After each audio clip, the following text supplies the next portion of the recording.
Eddie Hart. So we hear everybody? Pittsburgh, California. Oh. You ain't in Pittsburgh, are you? Yeah, I can hear everybody. Yeah. No, you see that 30 you got? No. Eddie Hart. I go there. I go there all the time, but no, I'm not there right now. Exactly. Yeah. The Bird.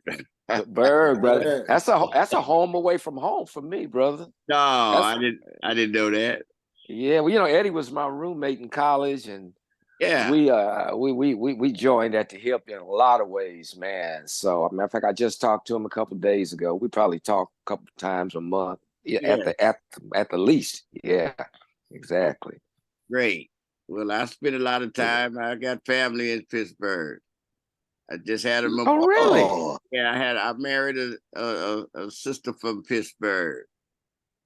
One of Fahiza's best friends. I was just gonna ask you that. Well, everybody know everybody. I was gonna ask you whether they were related to somebody. I married her best friend. Wow. Yes. So, man, we got a little time here, about 20 minutes or so, but let's make the best of it. Yeah. And, I'm happy to see you, both of you all, and I'm thankful to see that Cornel is everywhere. They got him. They got him on every station. I've done 152 interviews and podcasts since I came out of the. Wow. You did what? Yeah. I did 152 interviews and podcasts and TV shows since I came out of the blocks, and I still I haven't taken my sweats off yet. I haven't changed my tennis shoes into my track. You know what I mean? I got a term for some people. I call them Black Russians. They rushing so fast. They got smart and called me Pushkin.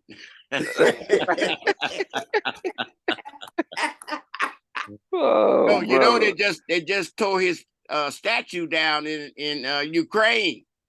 No, I didn't know that, man. They sure did, because he's a Russian.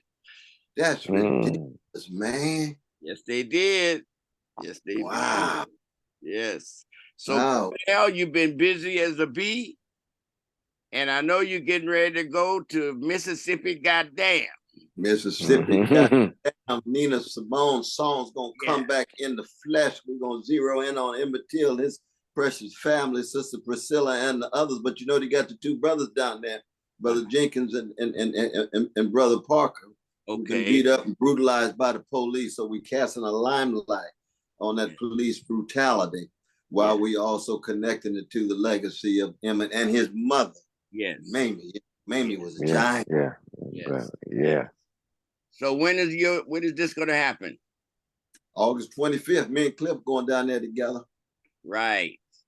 I wish August I could be 25th. With you, but I'm getting kind of old for traveling that road. Your spirit is with us all the time, brother. Well, I sit it down there, brother. Lord, I saw of your father, man. Was it Solomon? He got to be one of the coolest brothers to come down the pike, man. Yeah, he was a character, brother. He was well known. He was an activist, and it's just a shame, how some parents can keep so much from their children, and other people got to tell me about my father. Wow. Things I didn't know and that he never told me. But other people know and knew him damn near, better than I knew him, as far as his certain parts of his life, especially his activism. And sometimes they tell me I'm just like him. I never imagined. Yeah, that's what I saw. Man. You definitely a chip off the old block, man. I tell you. Yes. Well, we standing on our ancestors. That's all we gotta do is continue on. Yes. So Cornel, it looks to me like there's a lot of strange things happening. Holding up the bloodstained backwards and came. There's a lot of strange things is happening in this political world here. You might slip through the gate. Well, no, tell me what you think about that. Do you see an opening in the gate? oh, you ain't lying, brother. Shoot, I serve a God that is so powerful, unpredictable, mystical, and magical. We don't know where things are at this historical moment. They may be 4 or 5 candidates at the same time. Yes. And then let's all be on the stage together and debate. And be able to come to terms with the issues of truth and justice in our time. Oh, man. You just don't know. That's why you just got to bear witness, man. You know what I mean? Yes. Just keep loving the people, man. Keep telling the truth. Keep making sure you seeking justice from the vantage point of the prisoners and the brothers and sisters in the hoods and the barrios and reservations and oppressed folk. That's the best of our tradition. You know what I mean? You see mom and dad in the back of Cliff. Here's I got my John Coltrane right here. You know, that's our tradition, man. Hey, wait a minute. And I got my latest magazine with you on the cover. Oh, wow. See it? Yeah. It ain't out yet. Where? It ain't out yet, but it'll be out soon. Wow. Yes. That's powerful, brother. Wow, I like that picture. I like that picture. I'm working on it. It's been hard work. I think we might be able to transcribe one of our conversations and get that in there, since I got some extra pages I got to fill. So maybe get you some of that first conversation we had. But this is Blackbird Press. This is my magazine, and this is a special issue for the Black Arts Movement business festival that we have every year. And my star student, Dr. Ayodele Nzinga, she's head of the Black BAM Fest, and she has the Black Arts Movement Business District, CDC. So she actually she's the guest editor and the co-publisher of this issue. So I just want to send her a shout out. That absolutely, we salute her. Plus, she's opening up the BAM House, Black Arts Movement House at 1540 Broadway, downtown Oakland, across the street from the Huey Newton Museum.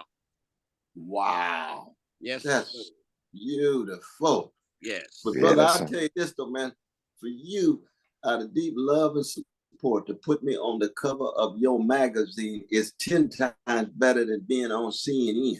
You need to know that. I'm serious. Well, I'm talking about the standards. Hey, I have no choice when the people tell me that you're the only one saying something that relates to them. Now that's what they're telling me. You the only one got something to say that relates to us. Now that's what they're telling me. So why shouldn't I put you out front? Wow. That's the thing that they would say that, brother. Because that's what I'm trying to do though, brother. Yes. And each word that I speak is just a moment in the river of the movement of the struggles of our people. So that I'm just a vehicle and a vessel and a conduit of what goes into the Solomons, the Irenes, the Cliftons, the Coltranes, the Curtis Mayfield, the Nina Simones, and we ain't even got the Gil Scott-Heron yet. Yeah, that's right. That's right. Now, as far as these other candidates, I have to ask you a question about this DeSantis and his statement. Maybe you can comment on his statement that slavery taught us skills. I know you heard the statement. Oh, I did. What is your comment on that? I wrote what I said is in my magazine. People can read it, but what do you got to say on that? Did slavery teach us some skills that we really needed? In my book, we came over here with skills. We brought skills with they wouldn't have the rice industry without the skills of the Africans who were brought on the most barbaric slave ships, subject to slave auctions and slave plantations. And we still held on to those skills and generated the profit that we never benefited from. So white supremacy takes so many different forms, but what it does first and foremost is to render our suffering invisible, or to trivialize our suffering, or somehow try to rationalize our suffering. And this is just another example of a presidential candidate whose campaign is in disarray, Right. undergoing decomposition and dissolution. I think he and put the icing on the cake with that statement. I think that killed him with black people. I think that's going to be about it. But you see, it's amazing though, brother. I was telling Cliff about this, that somebody like DeSantis, he starts off with millions and millions and millions of. Yeah. Now, Cliff is in on every private meeting we have and public meeting too. So Cliff knows that my campaign is as broke as the 10 Commandments financially, right? Yes. He's got millions and millions and millions and millions. Right. It's he's laying folk off. He's laying staff off. That's right. That's right. Even Tim Scott, the black brother, he started 22 million and got something like 25 million in the last 4 months. Yeah. Well, you know what James Brown said: money won't save you, and time will take you out. So here we are. You see time taking him out. Man, that's something to unpack. We may need to unpack that at our next campaign. Yeah, I love that. And time will take you out. And time will take you out. Oh, you said a word. Well, that's why I see it look like to me the gate is opening up for Mr. Prez here. Well, so you better keep your track shoes on. Don't go. And make sure my spikes in the shoes are so sharp that I'll be like Eddie Hart. Eddie Hart was the fastest human being in the history of the human species in 1972, coming out of Pittsburgh. Right. Yeah, his world record. He held the world record going into the Olympics. World record, gold medal. So but that's part of the tradition too. You got to keep on running. Now let's talk about. We talked about DeSantis. What about this other crime family, Biden? Yeah, look like they shit is stacking up. about a microsecond. But the chickens are coming home to roost, though, man. You can't go to John Stennis' 84th birthday and talk about such a wonderful man he was. He one of the most vicious white supremacists coming out of Mississippi. You can't give the eulogy for Strom Thurmond, talk about how wonderful he was. He's another white supremacist who you write the crime bill with in 1994 that leads toward this crime against humanity in terms of the incarceration of disproportionately black, poor, and working class people. All of those chickens are coming home to roost on it, man. But what's happening too is that it reveals just how weak and feeble our black leadership has been in its dominant form, man. Yes. You know, that he's the one that they got to run around and talk about. He's in our corner. Yes. And furthermore, he's the one that's been first and foremost for us. And if we don't vote for him, we ain't black. How you like that? Oh, I know. That's what he said, Charlemagne. I'm gonna be on that show this week. No, that's exactly what he said. Yeah. Now that did it for me with him. I hear you. And the hypocrisy of the whole notion that Cornel is a spoiler. That's really right. Think about that. It redefines. Go ahead. That right there just shows you where we at. We got a Trump that now has shot up in the polls at 51%. The guy should be in jail. If he was black, he'd be in his grave. Then on the other hand, we got black people running around mad at Cornel because he's gonna be the spoiler. I guess intimating that the best we can do is Biden, and that's good enough. It takes. Go ahead on. I like Cornel's comeback where he said, "I'm not no spoiler because the people gonna vote for me wasn't gonna vote at all." How about that? Yeah. Is that what you said? Absolutely. Elaborate on that. One is because that the differences between somebody like myself and Biden is so qualitatively different. It's like saying the folk that didn't go to a Willie Nelson concert are responsible for the low numbers because they decided to go to the James Brown concert. Right. They wasn't planning on going to Willie Nelson. they had no disposition to go to Willie Nelson. And if James Brown wasn't in town, they stay home and watch television. That's and right. You got 40% of the American electorate who don't vote it out. Right. They don't vote, and black folk are higher. Don't vote. If you give black people a choice, then they will follow through. But if not, they'll stay home. That's the history of the electoral activity in the country. But as Cliff says, no. When it comes to these third party folk that have alternative perspectives, somehow they get all of the responsibility for something that the mainstream parties refuse to do, which is get their act together, speak to the needs of the people, and earn the votes of the people that you claiming are spoiled. That's right. And my thing is, what is he spoiling? We are living in spoiled times. Okay. Yeah. So I look at Cornel as the anti-spoiler. Okay. We gotta define the word spoiler in its righteous way. Not spoiling anything. He's trying to undo the spoiledness in which we live today. Yeah, well, you know the Raisin in the Sun. You know Langston's poem. Does it dry up and stink like rotten meat? Yeah, the Raisin in the Sun. Yeah. But Cornel, exactly. I got a question for you.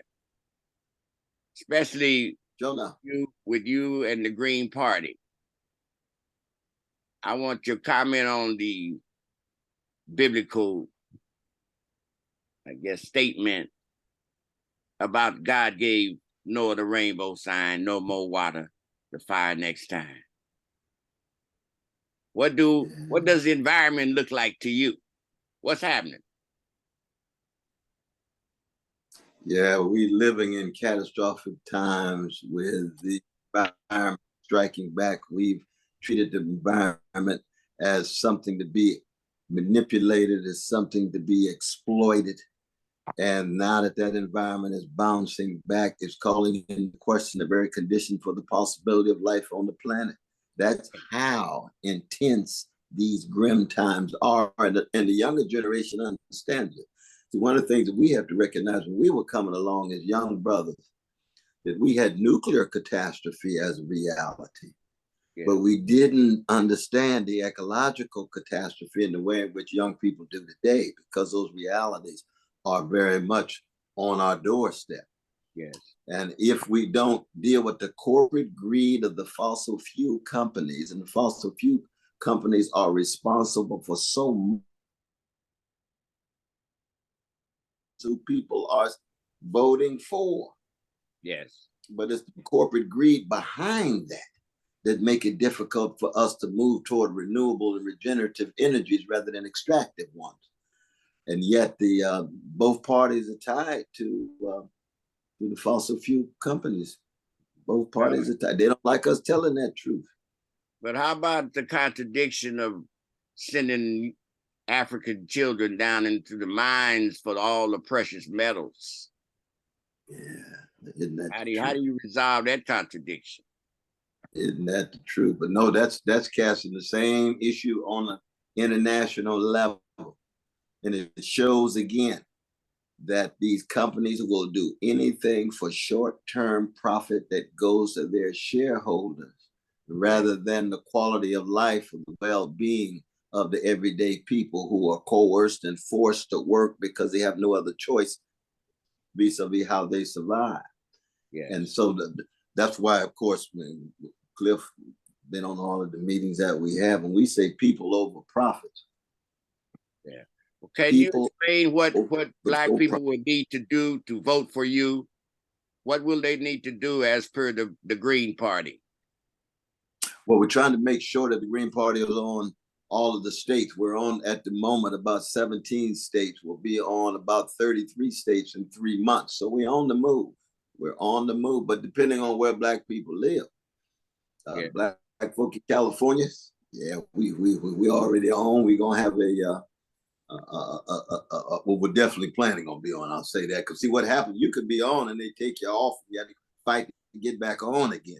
Yeah, because the two-party system tries to make it nearly impossible for third parties to be even for their commitment to democracy. You see me? Yes, yes.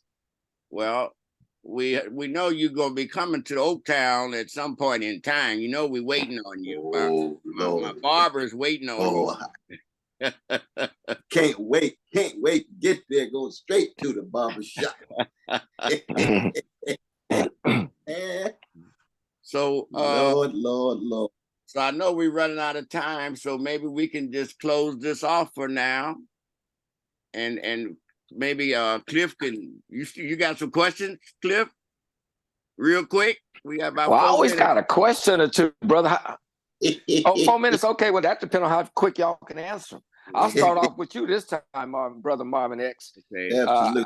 A question to you I have is that you've been dealing in the Black community all your life, man. You know, we'll go on and on, but we don't have time to right now. What do you find is the most difficult issue amongst ourselves? What is the most difficult? To answer real quick. Perfecting the Black community. Exactly. In the words of Harry Tubman, I could have freed more slaves if they had known they were slaves. Yeah, okay. Okay. It's a two-part question, Marvin. No. What do you think? Is there a solution?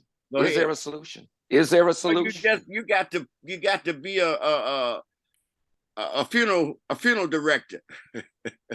You got to drag dead bodies around. You got to wake up Lazarus. You got to shake him up and wake him up. Throw cold water on him. And try it like, Mao used to say, cure the sickness to save the patient, don't doctor the patient to death. You gotta put some cold water on him because he don't want to wake up. And he will fight you. Okay. He will fight you. And all you're doing is trying to bless him with good stuff. Your knowledge and God's knowledge to wake up Lazarus and come out the grave. Good stuff. Good stuff. Corn, real quick. That's powerful for you. Stuff. See, we started this too late. We should have just heard it. Corn. I ain't trying to run your show, but Corn, real quick. For you, Cornel, brother to brother. How does your faith inform your calling and as it relates to running for office? For this particular office. How does your faith inform you in making that decision? And in that, let's just do it there. How does your faith inform you in making that decision to run for this office? You know, it relates directly to Brother Marvin's profound response to you in regard to can these dry bones live again? Yeah. And the only way you can believe that those dry bones can live again is that you have experienced, I ain't talking about no abstract belief, that you have experienced a greatness, a great God, and a great people, and a great culture, and a great music, and a great family, and great friends, and great partners, great companions. And once that greatness becomes a part of you, it constitutes a wind at your back such that you become a free Black man. And when you are a free Black man and straighten your back up, you break the back of fear. And fear is one of the things that's keeping Black people sleeping. That's why they don't want to wake up. They scared, they intimidated, they terrified that when they wake up, they're not going to have what it takes. And all you do is, hey, love supreme. It could be a love supreme in Shiloh Baptist Church. It could be love supreme in the Black Panther Party. It could be love supreme in the Nation of Islam. It could be love supreme on the corner, in the block, in the nightclub. It comes in a lot of different forms. It could be a love supreme in Pan-Africanism. It could be a love supreme in Black Marxists like C.L.R. James. It could be a love supreme like the genius of geniuses of Curtis Mayfield. Once that's inside you, we're out of time. You out of time, Lord.